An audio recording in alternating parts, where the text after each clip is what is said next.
안녕하세요. 100% 국어입니다. 이번 시간은 음운에 대해서 이야기해보고자 합니다. 음운. 음자라고 하면 소리 음을 가리키고요. 그리고 운자도 역시 소리 운을 가리켜요. 그럼 어떤 차이가 있느냐 하면 음은 음소입니다. 그리고 운은 운소. 둘 다 어떤 요소, 작은 요소라는 걸 알 수가 있어요. 이때 음소라고 하면 정말 소리의 가장 작은 단위를 말하고요. 우리가 공, 강 이렇게 소리가 달라지는 이유는 오하고 아가 다르기 때문이고요. 그리고 공, 곰 이렇게 해도 달라지잖아요. 이런 이유는 이음과 미음이 다르기 때문입니다. 마찬가지 공, 그리고 동 이렇게 있다고 할까요? 그럼 기역과 디귿이 다르기 때문에 소리도 달라지고 뜻도 달라지죠. 이때 여기 이렇게 다른 것들, 이 짝꿍을 뭐라고 하냐면 쌍, 한 쌍이다. 그런데 최소로 가장 작게 대립하는 쌍이다. 이렇게 이야기해서 최소 대립쌍 이렇게 말을 합니다. 그래서 음운은 사실 일반적으로는요, 소리의 가장 작은 단위를 말하고 이렇게 의미가 달라지도록 하는 최소, 가장 작게 대립하는 그 한 쌍을 말하는 겁니다. 이때 근데 운소가 들어가 있는 이유는 뭐냐면요. 사실 이 오, 아, 이응, 미음 이런 것들, 특히 이제 오, 아는 모음이라고 하고, 그리고 밑에 있는 이응, 미음이나 기역, 디귿은 자음인데요. 이 모음과 자음, 이 친구들은 사실은요, 딱딱 끊어지는 분절 음운입니다. 분절, 나뉘어진다라는 얘기고요. 그리고 운소 같은 경우는 그런 게 나눠지지 않고 소리의 길이라든지 우리가 하늘에서 내리는 눈은 길게 발음하는데 사람 눈은 짧게 발음하죠. 이런 짝꿍들이 많이 있습니다. 이런 동음 이어들. 소리의 길이는 마디마디 나뉘어지지가 않아요. 그래서 우리가 일반적으로 음운이라고 하면 소리의 가장 작은 단위를 말하고 마디마디 나뉘어지는 분절 음운. 분절 음운에는 자음과 모음이 있고요. 그리고 나뉘어지지 않는 비분절 아닐 비자가 붙었겠죠. 비분절 음운에는 소리의 길이 같은 것들이 있습니다. 소리의 고저도 역시 해당이 됩니다. 자, 이런 기본적인 말씀을 잠깐 드리고요. 이번 시간에는 자음 체계표를 한번 그려보고자 합니다. 이어서 모음 체계표 영상도 따로 올려드릴 텐데요. 자, 이 중에서 우리는 자음에 대해서 한번 그 체계표를 알아보도록 하겠습니다. 그리고 항상 체계를 세워주세요. 우리가 지금부터 할 것은 음운에 대한 것인데 음운은 소리의 가장 작은 단위입니다. 의미를 구별해주는 소리의 가장 작은 단위고요. 그 중에 자음에 대해서 먼저 진행해 보겠습니다. 여러분, 자음 체계표에 대해서 나와 있는 문법서들이 많아요. 그런데 그거를 직접 이해해 보시고 한번 이런 백지에다가 그려보시기를 정말 강력 추천을 합니다. 스스로 정말 이해해야지만 자음 체계표를 그려낼 수가 있거든요. 자음 체계표를 지금부터 나타내 보고자 합니다. 네. 자, 제가 먼저 표를 그릴 건데요. 이 표는 제 머릿속에 지금 있기 때문에, 그리고 사실 그 머릿속에 있다는 게 막 암기를 단순히 한 게 아니라 그 체계를 정말 이해했기 때문에 표가 그려지는 거니까요. 저는 지금 이렇게 그리는데 여러분도 나중에는 자연스럽게 그려지리라 생각을 합니다. 제가 일단 이렇게 했어요. 네. 나중에 천천히 그려보시면서 왜 저런지 알겠다라고 이해하시기 바랍니다. 제가 여기다가 뭔가 채울 텐데요. 그 전에 일단 이거를 둘로 나눠보고자 합니다. 이렇게 둘로. 이렇게 나누는 이유는 이 박스 안에요. 자, 여기 이 박스 안에 뭐를 넣을 거냐면요. 분류 기준을 여기다가 넣을 거예요. 뭔가를 나눌 때 분류하는 그 기준이 중요한데요. 자음의 분류 기준은 두 개입니다. 두 개를 채울 텐데 이쪽에 들어갈 것들은 뭐냐면 바로 소리 나는 위치입니다. 어디서 소리가 나는가? 이거를 조음 위치라고도 하는데요. 근데 이게 어렵지가 않아요. 조자는 창조, 만들다. 음자는 소리를 만드는 위치라고 보시면 돼요. 그리고 밑으로는 소리의 성질 이렇게 넣도록 할 겁니다. 제가 이쪽에 좀 길게 만들어 놨는데요. 그 이유가 소리 나는 위치가 무려, 자, 손가락을 펴보세요. 5개입니다.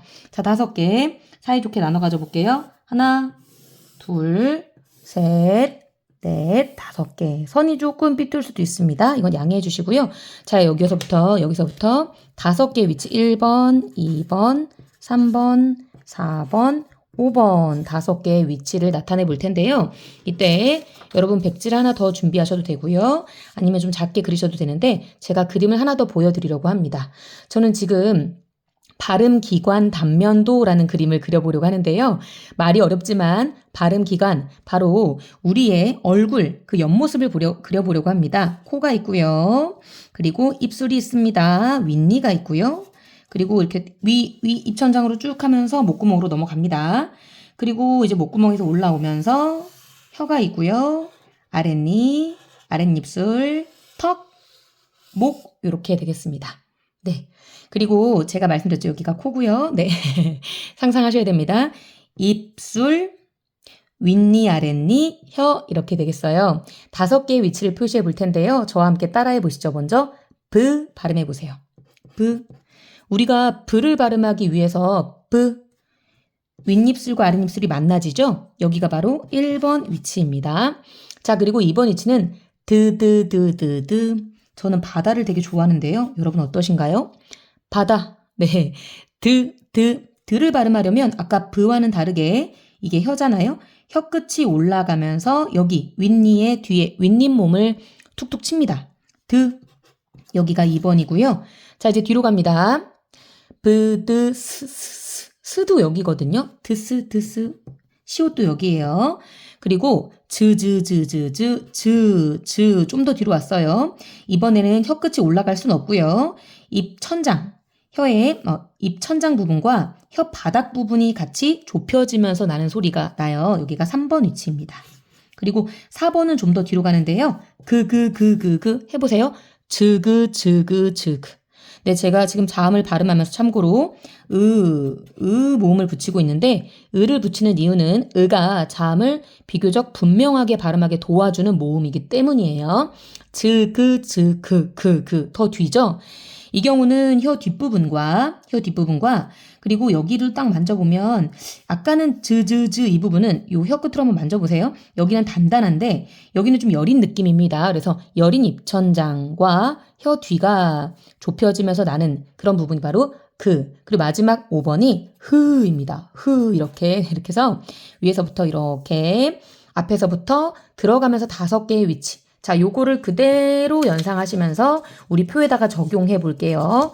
여러분, 국어는요, 암기가 아닙니다. 이해를 하는 거예요. 브드, 즈그, 흐. 이거를 그대로, 자, 여기다가 1, 2, 3, 4, 5번 이름을 써보도록 할 거예요. 아이고, 이런, 좀 번졌군요. 네, 양해 부탁드립니다. 1번 위치 기억하실까요? 네, 두 입술이었습니다. 두 입술이 만나지는 위치. 그래서 두 입술, 한자는 두가 한자로 양이고요. 입술 순. 같이 해두는 게 좋아요. 입술순 자꾸 쓰이기 때문입니다. 그 다음에 2번 위치는 혀끝. 혀끝이 올라가서 윗잇몸을 건드리는 소리이기 때문에 혀가 한자로 뭐냐면 설입니다. 이것도 자꾸 쓰이고요. 끝이 단을 가리켜요. 설단음 또는 이게 이에서 만들어지는 소리라고 해서 이에서 조성, 요 조 아까 했던 거죠? 만들어지는, 그래서 설단음 또는 치조음이라고 합니다. 그 다음에 아까 센 입천장이라고 제가 말했거든요. 좀 만져보면 상대적으로 좀 단단합니다. 센 입천장 소리. 이거를 뭐라고도 하냐면 경국의 음이라고도 합니다. 경국의 음. 그리고 여기는 여린 입천장 소리. 그리고 경 대신에 연을 쓰면 돼요. 연국의 음이라고 합니다. 그리고 마지막 5번이 목청소리인데요. 목이 후입니다. 한자로. 우리가 목이 아프면 입인 후과에 가잖아요. 자, 이렇게 해서 5개. 자, 이렇게 외우는 겁니다. 그런데 제가 뭐라 그랬죠? 국어는 암기가 아닙니다. 먼저 5개가 있다는 걸 이해를 하셔야 되고 이걸 기계적으로 외우다 보면 이게 무슨 의미인지 나중에 까먹어요. 그래서 자, 소리 나는 위치에는 5개가 있다라고 이해하시면 되겠습니다. 그리고 이제 소리의 성질로 넘어가려고 합니다. 제가 여기다가 선 하나를 그릴 텐데요. 자, 이 정도의 선 하나를 이렇게 그어볼게요. 그리고 요 소리의 성질에 따라 일단 제가 둘로 좀 나눠 보려고 합니다. 이렇게. 왜 둘로 나누냐면요. 우리 자음은 사실 대부분이 안 울림 소리입니다. 안 울림 소리. 그런데 발음할 때 성대를 많이 울리면서 나는 소리가 있어요. 울림 소리. 그래서 대부분이 안 울림 소리지만 울림 소리가 이렇게 있다. 자, 그리고 이걸 다시 또 나눌 건데요. 다시 나눌 건데, 자, 요거를 이렇게 다시 나누고, 이거를 저는 밑에는 이렇게 할 거고요. 그리고 얘도 나눌 건데 3개로 나눌 거예요. 3개. 그런데 위에는 조금 더 넉넉하고 밑에 하나는 좀 더 좁게 가져가 볼게요. 자, 그리고 요거를 다시 이렇게 나눈 다음에 다시 나눠 볼 거예요. 3개로. 그래서 하나, 둘, 셋, 하나, 둘, 셋, 3개로 나누고, 자, 그리고 밑에는 2개로 나눌 겁니다. 이게 지금은 되게 낯설 수 있지만 제가 설명을 하나하나 드려볼게요. 먼저 안 울림 소리에는요, 막혔다가 터지는 걸 파열음이라고 하는데요. 아까 바다 기억하십니까? 브 발음했을 때 공기가 흘러나오다가 잠깐 소환해 볼게요. 아까 브 발음할 때 공기가 흘러나오다가 잠깐 여기서 막혔다가 탁 터져 나오는 거거든요. 이걸 파열이라고 합니다. 파열, 터지다. 그리고 우리가 자, 다시 소환할까요? 네. 여기 시옷이 여기서 발음이 되는데 스를 발음할 때 마찰이 이루어지거든요. 그래서 여기가 마찰음입니다. 마찰음. 그리고 그 사이에 들어가는 건 뭐냐면 파열의 파, 마찰의 찰, 동시에 일어나는 파찰음인데 그게 바로 뭐냐면 여기 지읒입니다. 지읒, 즈. 근데 재밌는 건 뭐냐면 시옷과 지읒이 되게 비슷하게 생겼잖아요. 그런데 시옷의 마찰의 성질이 여기도 시옷이 이렇게 들어가 있잖아요. 다 의도해서 만들어진 발명된 글자입니다. 세종대왕이 발명한 아주 훌륭한 글자예요. 여기 스라는 마찰의 성질이 여기에 이렇게 들어가 있어요. 그런데 즈를 발음할 때 잠깐 멈춰요. 스 이건 나오는데 즈 이거는 공기의 흐름을 잠깐 막아요. 그래서 파열되는 성질과 마찰의 성질이 모두 있다는 거죠. 요렇게. 자, 그리고 요거는 뭐냐면 울림소리 중에 비음이 있고요. 유음이 있는데 비음은 콧소리라고도 합니다. 코비자입니다. 콧소리. 유음은 흘러나오는 소리라고 해서 흐름소리라고 해요. 이런 성질들을 먼저 눈여겨보십시다. 파열, 터지는 소리. 마찰, 마찰을 일으키는 소리. 파찰은 파열과 마찰이 같이 이루어지는 소리. 그런데 여기 비음과 유음이 좀 막연하시죠? 우리 아까 이 발음기관 단면도를 다시 가져와 볼 텐데요. 우리 사실을 먹다 보면 코로 음식 나올 때 있죠. 네, 더러운 얘기지만 아니 코로 음식이 왜 나오죠? 여기서 먹고 있었는데 여기에 비밀의 통로가 있습니다. 사실 우리 코 안속에는 크게 비강이라는 큰 공간이 있는데요. 이 통로를 통해서 이렇게 들어가서 이렇게 이어지는 길이 있는 거죠. 그래서 소리가 여기 아래 성대에서 만들어져서 올라올 때 공기의 흐름이 이렇게 올라올 때 소리가 만들어지는 게 아니라 정정할게요. 공기가 올라올 때 여기를 통과해서 여기를 울리면서 나오는 소리가 있어요. 그게 바로 비음입니다. 이 비강과 관련되어 있는 게 비음이에요. 그리고 이 혀가 이렇게 있을 때요. 혀의 양쪽으로 흘러나오는 소리가 있어요. 자, 이게 누구게요? 일단 이거 혀입니다. 네. 혀 양쪽으로 흘러나오는 이 소리를 리을이라고 하고요. 그 다음에 이 비강을 울리면서 나오는 소리가 3개인데 바로 니은, 미음, 이응입니다. 느무, 자, 지금 코를 막고 해보세요. 느무, 잘 발음이 안 됩니다. 선생님, 그도 잘 안 되는데 좀 다르죠? 보세요. 코 막고 나쁘지 않아요. 그죠? 근데 네, 네. 정말 소리가 이상하죠? 이렇게 콧구멍을 막으면 느무는 야, 콧구멍 좀 열어줘. 우리 나가야 되거든. 이렇게. 그래서 이 느무가 바로 여기에 해당되는 콧소리. 그리고 르 흘러나오는 리을이 유음, 흐름소리입니다. 이렇게 그림을 통해서 여러분이 자음 체계를 이해하시면 좋겠습니다. 그럼 이거를 좀 더 자세하게 우리말은 좀 재밌는 게요. 파열음이 3가지 종류가 있고 파찰음에도 역시 3가지 종류, 마찰음에 2가지 종류가 있어서 이 화살표의 의미가 뭐냐면 소리의 세기입니다. 잘 따라하고 계시죠? 네, 소리의 세기. 그래서 예사소리라고 하면요. 그냥 예사가 보통이란 뜻이기 때문에 보통 소리고요. 그거보다 좀 걸쭉해집니다. 소리가 좀 단단해져요. 그러면 된 소리. 더 세지면 거센 소리가 되는데요. 자, 해볼까요? 뿌뿌프, 그렇죠? 이따가 다 채워볼 거예요. 이렇게 한번 떠올려 보시면서 마찬가지 밑에도 예사된 거센. 그런데 밑에는 예사 소리와 된 소리까지 있습니다. 자, 여러분이 지금 틀을 다 채우신 거예요. 아이고 이런. 여기 비음은 이렇게 비음이고요. 그다음 유음은 이렇게 유음입니다, 여러분. 미안합니다. 비음, 유음 이렇게 가야 돼요. 자, 그러면 이제 빈칸을 채워보도록 하겠습니다. 빈칸을 채워볼게요. 브, 드, 스, 즈, 그, 흐. 잠깐만. 선생님, 이거 어떻게 외워야 돼요?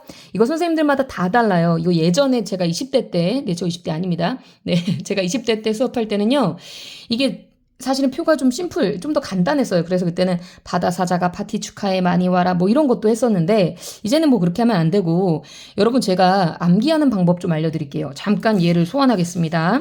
여러분 이거 잠깐만요.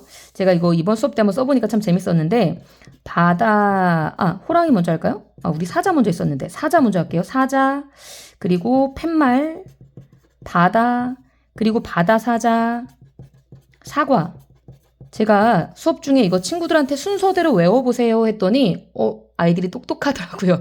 바로 다 외우더라고요. 근데 사실 여기다가 스토리를 입히면 굉장히 잘 외워집니다. 제가 요새 읽었던 책 중에 세상은 이야기로 만들어졌다라는 되게 재미있는 책이 있는데요.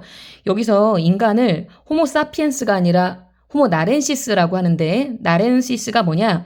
이야기거든요.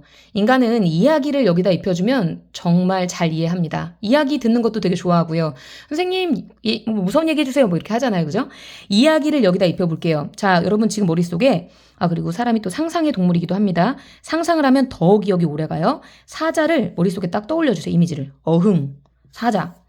사자는 바다에 가고 싶었습니다. 그래서 열심히 걸었죠. 가다가 여기 바다예요 라는 팻말을 봤죠. 바다 몇 킬로 남았음. 드디어 바다에 도착했어요. 바다에 바다사자가 있지 뭐예요? 철썩철썩하는 바다 옆에 웅웅 하는 바다사자. 그런데 이 바다사자가 사자를 보고 반갑다고 사과를 주는 겁니다. 자 이제 안 보고 한번 해보세요. 안 보고 해보세요. 지금 들은 이야기 사자가 바다에 가고 싶었어요. 사자는 팻말을 따라 걷기 시작했죠. 바다에 도착했는데 바다사자가 친하게 지내자고 사과를 주었습니다. 이게 좀 길어져도 다 할 수 있거든요. 제가 이 얘기를 왜 하냐면 우리가 이 표를 채우기 위해서 단순히 외우지 말고 물론 이거를 원리로 이해한 친구들은 드스 이렇게 원리대로 FM대로 공부하셔도 괜찮고요. 자 이제 머릿속에 이 사과를 건넨 착한 동물 바다사자 한 마리 입양해 주시죠. 바다사자.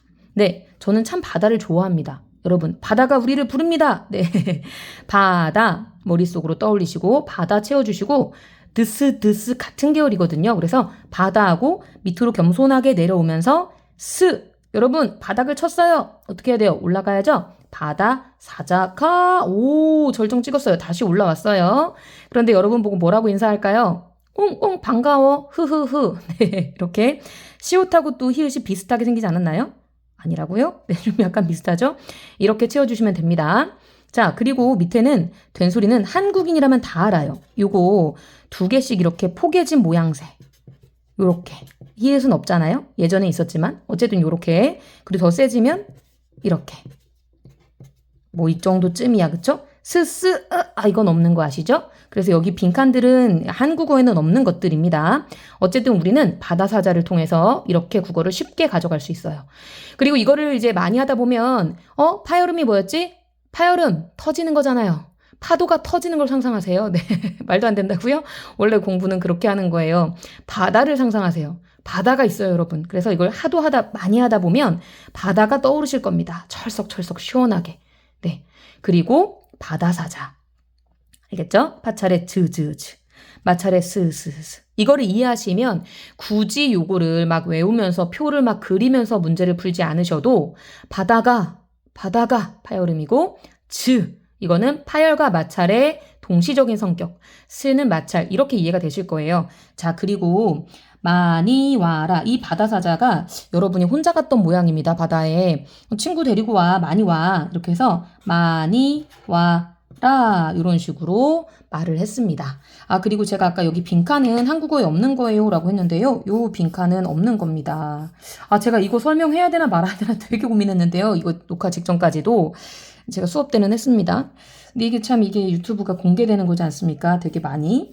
요거 제가 한 거 아닙니다. 제가 한 게 아니라 이거 어떻게 외워야 될까? 이거 좀 기억 잘 나게 하는 방법 없나요? 이렇게 했을 때 어떤 제 20대 때 엄청 귀엽게 생긴 그 학생이 남학생이었어요. 선생님 이거요 보니까 떠오르는 게 있어요. 그러니까 어지간히 집중했던 모양이죠. 이 학생도. 이게 이거 말해도 되나? 선생님 이거 그 목 잘린 사람이 옆으로 누워있는 모습 같아요. 이거 어떡하죠? 네. 좀 무섭긴 합니다만 아니면 그냥 이렇게 하지 맙시다. 우리 레고라고 합시다. 레고. 아니면 그 하리보 곰젤리? 하리보 곰젤리 같지 않아요? 여기 곰 귀 막 이렇게 억지를 좀 부려봅니다. 어쨌든 없는 거 비워 놓으시고요. 많이 와라 많이 와 르르르 이렇게 하시면 됩니다. 여러분 20분이 지났습니다. 20분이라는 시간은 꽤 길죠. 그래서 여러분이 지금까지 들어주셔서 감사하고요. 이렇게 들음으로써 자음 체계표가 확실하게 이해되셨기를 바랍니다. 이렇게 공부하면 좋은 점이 뭐냐? 제가 지금 파열음, 파찰음, 마찰음, 그리고 비음, 유음 이렇게 말씀드렸는데요. 이제 많이 하다 보면 뿌뿌뿌무 이거는 두 입술 소리야. 그 다음에 뜨뜨뜨 스스느르 이것까지도 돼요. 나중에 많이 하다 보면 츠츠츠 크크크으 흐까지도 자연스럽게 소환이 됩니다. 여러분 즐겁게 공부하세요. 공부의 정서는 굉장히 중요합니다. 지금 하고 있는 이 공부는 여러분 머릿속에 한국어의 체계를 세우는 굉장히 중요한 여러분이 앞으로 대학교 가서 또는 대학 졸업 이후에 하게 될 그 어떤 일하고도 관계가 있습니다. 그래서 체계를 세우는 그리고 이 공부와 친해지면서 내 머리와 친해지는 그런 시간이 되기를 바랍니다. 자, 다음 편 모음 체계표로 찾아뵙도록 하겠습니다. 그때 만나요. 고생하셨습니다.